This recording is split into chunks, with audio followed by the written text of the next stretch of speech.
আমাদের আমি কাঞ্চনপুর থেকে নির্বাচিত।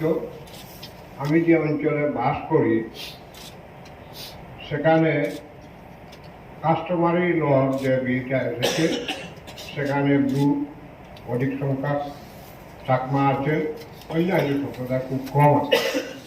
আর আমরা বাঙালি বেশি অংশে সেখানে আছি।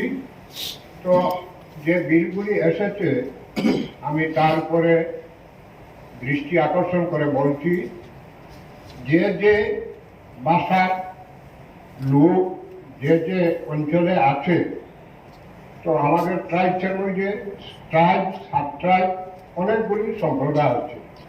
তাদের যেমন আঞ্চলিকভাবে সমাজ ব্যবস্থা তাদের নিয়ন্ত্রণ হচ্ছে, সামাজিক ব্যবস্থা চলছে, শান্তি শৃঙ্খলা বজায় রয়েছে এবং সেখানে বিবাহাদি থেকে আরম্ভ করে সমস্ত কিছু আছে। সেই ব্যবস্থা অনুযায়ী তাদের যে মর্যাদা দিতে হবে। পাশাপাশি আমরাও বাংলা ভাষাভাষী এডিসি অন্তর্গত অঞ্চলে যারা আছি, 3টা জায়গায় আমাদের 3 জন MDC আছেন, সেখানেও সেটা রাষ্ট্রের স্বীকৃত ভাষা, তার মর্যাদা। আমাদেরও সমাজ ব্যবস্থা আছে, আমি একটা সমাজে কাজ করি, তো সেখানে সমমর্যাদায় বেঙ্গলিরাও আমাদের যে অ্যামেন্ডমেন্টে এসেছে ভিলেজ কমিটিতে, সেখানেও তার ব্যবস্থা রাখা একান্ত দরকার। কাউকে বাদ দিয়ে আমাদের চলবে না। ত্রিপুরাতে বহু ভাষাভাষী বহু ধর্মের লোকের বসবাস এবং প্রতিটা জুন ভিত্তিক আঞ্চলিকভাবে কোথায় বেশি কোথায় কম আছে। তো তারপরে ব্লক আছে, সেই ব্লক স্তরে আমাদের সেই অনুযায়ী আমাদের বাংলা ভাষা যেমন প্রাধান্য থাকত আমরা পেতাম, তেমনিভাবে আঞ্চলিকভাবে গ্রুপ, লুসাই এবং চাকমা আমাদের অঞ্চলে বেশি। অন্যান্য অঞ্চলে রাংকল, চড়ই, অন্যান্য রূপিণী বেশি আছে। সেভাবে প্রত্যেকের মর্যাদা দিয়ে আমাদের এই বিলগুলি প্রিপেয়ার করলে আমি মনে করি সকলের জন্য সুবিধা হবে।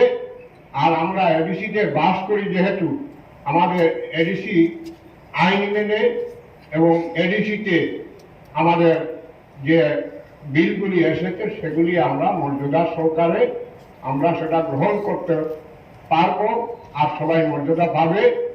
আমি সকলের কাছে মাননীয় চেয়ারম্যান মহোদয়ের কাছে অনুরোধ করছি যাতে সেগুলি প্রাধান্য পায় সমমর্যাদায়।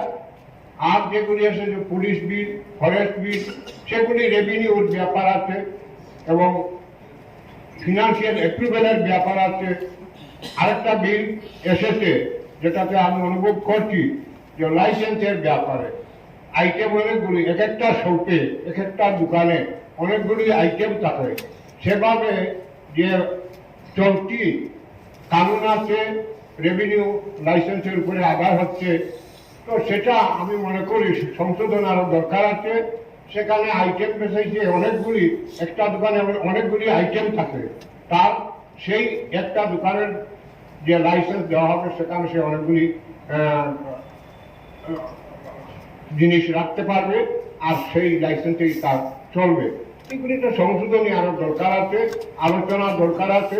সবাই মিলে আলোচনা করে আমরা নির্বাচিত হয়েছি মানুষের জন্য কাজ করব। আমরা আমরার মধ্যে বিরোধ করার জন্য নয়, মানুষের সুবিধা দিতে পারলেই আমরা আমাদের কাজের সফলতা পাবো এবং রাজ্য ও এডিসি এলাকা এগিয়ে যাবে। সবাইকে আমি অনুরোধ রেখে আমি আমার আলোচনা শেষ করি। ধন্যবাদ।